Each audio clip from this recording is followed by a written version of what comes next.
Salam sejahtera untuk kita semua. Perkenalkan, nama saya Lusklarita Meha dengan NIM C0N021051 dari Program Studi Keuangan Daerah Fakultas Ekonomi dan Bisnis Universitas Jambi, Angkatan 2021.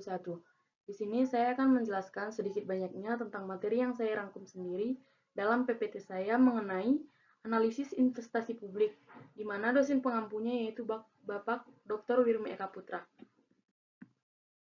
Langsung saja pada kali ini pokok pembahasan yang akan dibahas dalam PPTN ini yang pertama sekali pengertian analisis investasi publik, yang kedua contoh-contoh investasi publik, yang ketiga program investasi publik, yang keempat aspek-aspek kelayakan investasi, dan yang kelima faktor-faktor yang mempengaruhi investasi. Poin yang pertama yaitu pengertian analisis investasi publik. Investasi publik disebut juga sebagai investasi pemerintah, di mana pemerintah menanamkan modal, baik itu pembangunan, untuk mendukung komunitas atau program tertentu guna memulihkan atau meningkatkan kondisi ekonomi negara atau mensejahterakan masyarakat. Investasi publik juga merupakan aset yang diberikan oleh pemerintah kepada publik, baik manfaatnya dapat dinikmati langsung atau tidak oleh pemerintah itu sendiri, yang dapat menyentuh seluruh golongan masyarakat itu. Poin yang kedua, contoh-contoh investasi publik. Yang pertama sekali, investasi sosial, yang kedua, investasi untuk membentuk generator pertumbuhan, yang ketiga, investasi layanan publik, yang keempat, investasi untuk membentuk pendapatan, yang kelima, investasi untuk menggali sumber-sumber ekonomi baru, dan yang keenam, investasi untuk membentuk penghematan operasional. Poin yang ketiga yaitu program investasi publik. Sebelum diambil keputusan untuk melakukan investasi, pemerintah terlebih dahulu perlu menentukan kebutuhan investasi yang diperlukan. Untuk menentukan kebutuhan investasi perlu dilakukan evaluasi yang mencakup.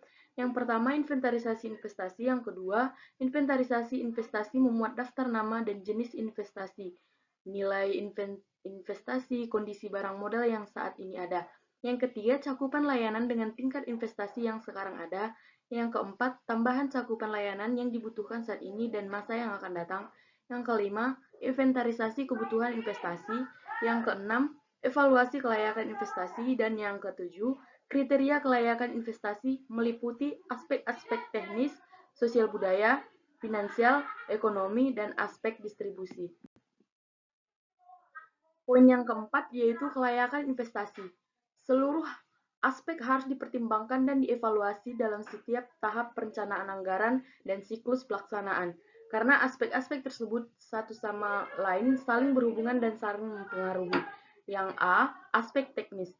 Aspek teknis merupakan bagian penting dari analisis investasi yang harus dipertimbangkan. Jika suatu usulan investasi sudah tidak layak dilihat dari aspek teknisnya, maka usulan tersebut menduduki prioritas pertama untuk ditolak. Yang B, aspek sosial dan budaya. Untuk melaksanakan suatu proyek, maka perlu mempertimbangkan implikasi sosial yang lebih luas dari investasi yang diusulkan. Aspek sosial budaya ini menyangkut pertimbangan pendistribusian pelayanan secara adil dan merata, sehingga mampu memberikan manfaat yang besar bagi masyarakat. Yang C, aspek ekonomi dan finansial. Menerangkan pengaruh-pengaruh finansial dari suatu proyek yang diusulkan.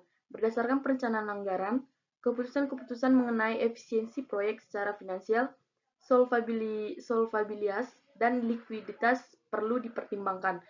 Yang D, aspek distribusi.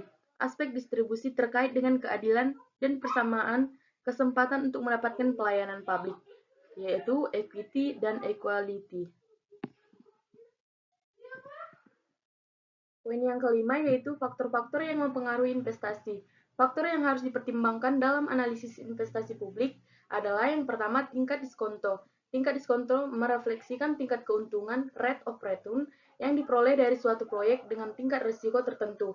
Yang kedua tingkat inflasi. Penilaian investasi harus memperkirakan tingkat inflasi. Semakin tinggi tingkat inflasi, semakin rendah nilai keuntungan di masa depan yang diharapkan, sehingga semakin tinggi tingkat keuntungan yang disyaratkan. Inflasi yang tinggi menyebabkan required rate of return semakin dekat. Yang ketiga, resiko dan ketidakpastian.